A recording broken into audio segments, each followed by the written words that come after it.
Call me Proteus. I live at the bottom of a steep cliff, down a treacherous path at the edge of the sea.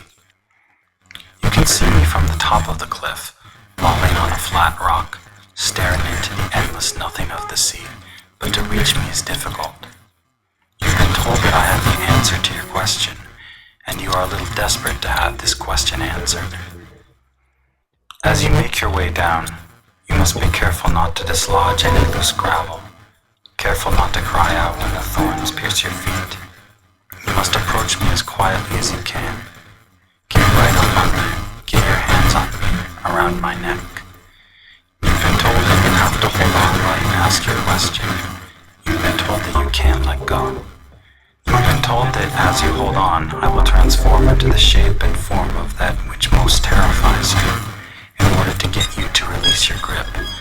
But the promise is that if you can hold on, through your fear, I will return to his real form and answer your question.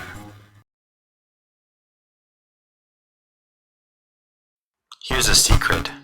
Everyone, if they live long enough, will lose their way at some point. You will lose your way. You will wake up one morning and find yourself lost. This is a hard, simple truth. If it hasn't happened to you yet, consider yourself lucky. When it does, when one day you look around and nothing is recognizable, when you find yourself alone in a dark wood having lost the way, you may find it easier to blame it on someone else, an errant lover, a missing father, a bad childhood, or it may be easier to blame the map you were given, folded too many times, out of date, time-weary. But if you are honest, you will only be able to blame yourself. If you are lucky, you will remember a story you heard as a child, the trick of leaving a trail of breadcrumbs through the woods, the idea being that after whatever it is that is going to happen in those woods has happened, you can then retrace your steps, find your way back out. The question, then, is not how Proteus knows what most terrifies you, but how it has come to pass that you don't recognize your own innermost fears. Maybe Proteus is simply another name for shadow, the shadow you drag behind you with every step, except when you walk in darkness, when you yourself become the shadow.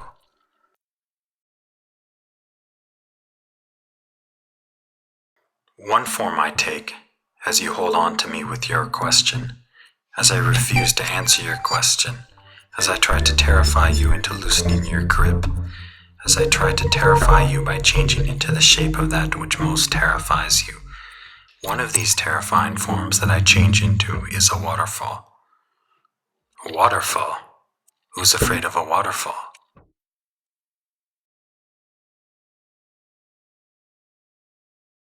Here, God says, here is your cup full of days. If you don't believe in God, you still get your cup full of days. Some will be spent making love, some will be spent high, some will be spent reading Ulysses, and some will be spent alone. Some will be spent around a table, a meal about to be passed, a steaming bowl of rice, some sautéed kale. It's someone's birthday, someone you have known for 10, no 20 years. To your right is a woman you slept with 7 years ago. At the time you thought it might work out, but it didn't.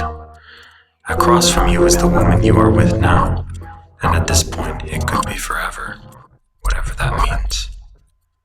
Some of the days you are given will be spent in a strange city, and at the end of the day you will know that you have spoken to no one except the girl you got your coffee from. No one except her. There will always be days like this.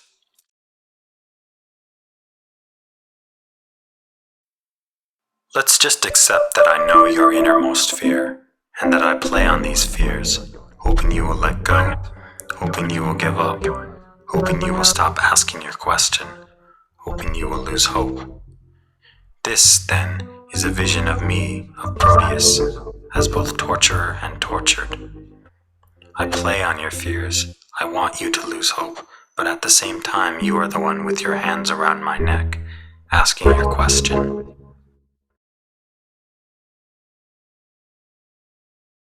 Some Buddhists believe that as you wander through the bardo, that realm between living and dying, You will encounter the physical manifestations of that which terrifies you. Over and over they will appear before you.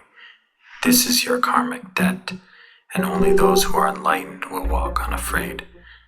Some believe that enlightenment often comes at the moment of death, just as it can often come at the moment of birth. Most of us, though, spend our given time, our handful of hours, our teaspoonful of years, hovering between these two poles, muddying the water. Monkey mind, some call it. Samsara.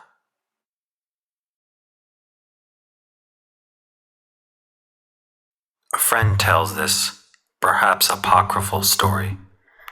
While living in Hawaii, a volcano erupted, and after the initial blast, which destroyed the top of the mountain and everything else in the vicinity, the lava continued to ooze slowly out over the next several months, so slowly that you could walk up to the wall of it, put your hand on it, feel its warmth.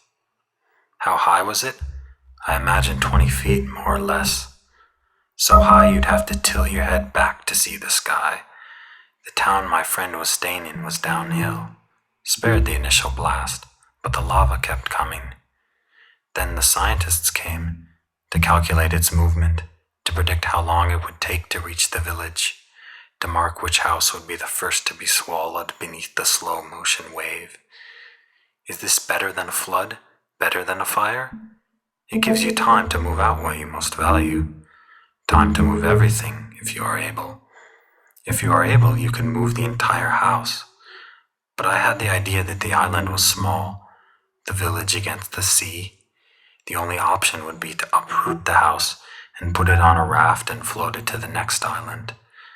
I had the idea that most simply went each day to the wall of lava, put their hands to it, hoped it would slow down, hoped it would run out of juice, hoped it would simply stop.